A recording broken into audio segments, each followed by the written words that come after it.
Midway released Pac-Man in the arcades in 1980, and things have never been the same since. Immediately, it became one of the most popular video games ever. Many times at the arcades, I'd have to wait my turn in line to play it. The sounds and excitement of avoiding the ghosts, getting the power-ups and fruits, and watching the cutscenes were all part of the manic that was Pac-Man. Of course, we had our Atari 2600 at the time, and we knew the quality of the games that we had been getting, and that the console had its limitations. But when we heard the Atari was releasing Pac-Man on the 2600 in 1982, we were excited. We knew that it wouldn't be exactly like the arcade, but we were expecting that the games would be at least as close to the original as possible. This is what the original game looked and played like.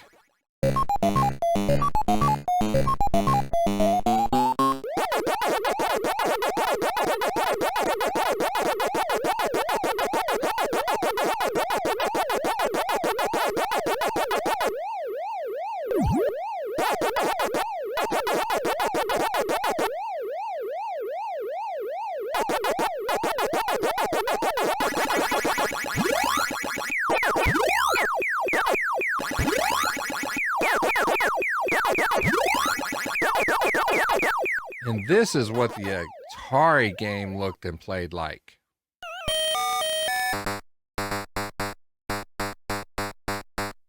Where do I begin with this hot mess? First, the sound when you start each life. It sounds like fingernails on a chalkboard. How in the world this resembles the arcade experience is beyond me. The game background is a baby blue with a yellow maze. No dots, they're called wafers, and they're thick. And when Pac-Man eats one, it sounds like snapping rubber bands. And the ghosts flicker so badly that they're hard to see a lot of the time. And the maze tunnels are at the top and bottom, not on the left and right. And the maze layout is also wrong. And what about the fruit? We don't need no stinking fruit. In this game, you get your nutrition from a vitamin, or so they call it. It's a simple square. And Pac-Man himself has an eye, and can only face left or right. And the scoring system is also wrong too. Instead of 10 points per wafer, you only get 1. The scoring system could have been closer to the original game with a simple programming change. Todd Fry, who programmed Pac-Man for Atari, has been interviewed a number of times, and has been quoted as saying that the only things that he would have done differently would be to put the maze on a black background with a blue maze, and to reduce the flicker. That's it. Other than that, he had no regrets. Now, I know that there are those who love this version, but hear me out. He was also quoted as saying that he didn't understand what the big fuss was about the tunnels being at the top and bottom.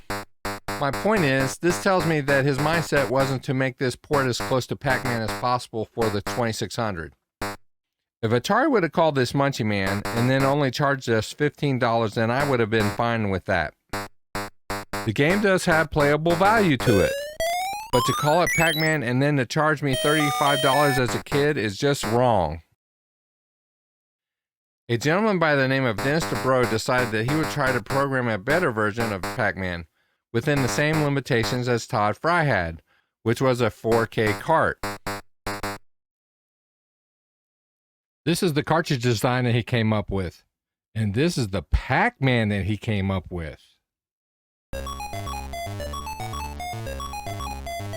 There are still wafers, but there are more of them, and they're not as large. And the sounds are true to the arcade game. Pac-Man faces in every direction. The maze color and layout are correct. The ghosts do flicker some, but not that badly. And they do behave as they should. There are also cutscenes and fruit. The tunnels are also on the sides. Is this version perfect? No, but it proves that the game could have been ported so much better than it originally was by Atari. Unfortunately, the game is no longer available in the Atari Age store, but I have included a link in the description of the video where you can get the ROM to emulate or to put on your Harmony or Uno card to play on your 2600.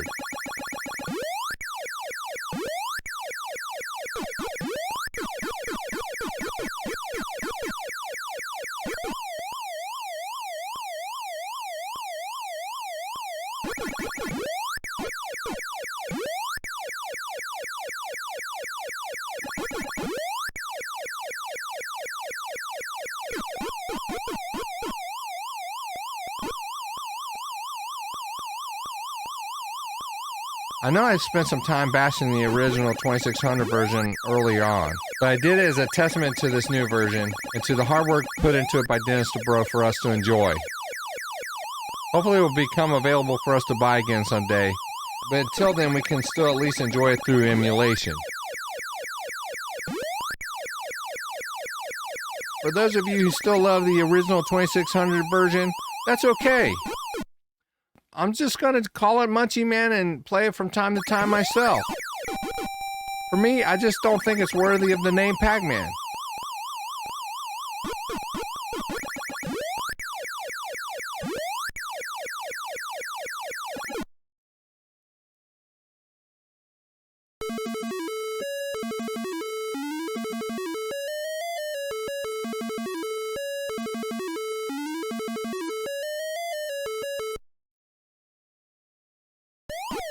Well guys, thanks for watching. Be sure you subscribe to the channel and turn on your notifications so you don't miss when we post a new video. So with that, have an awesome day and we'll see you on the next one.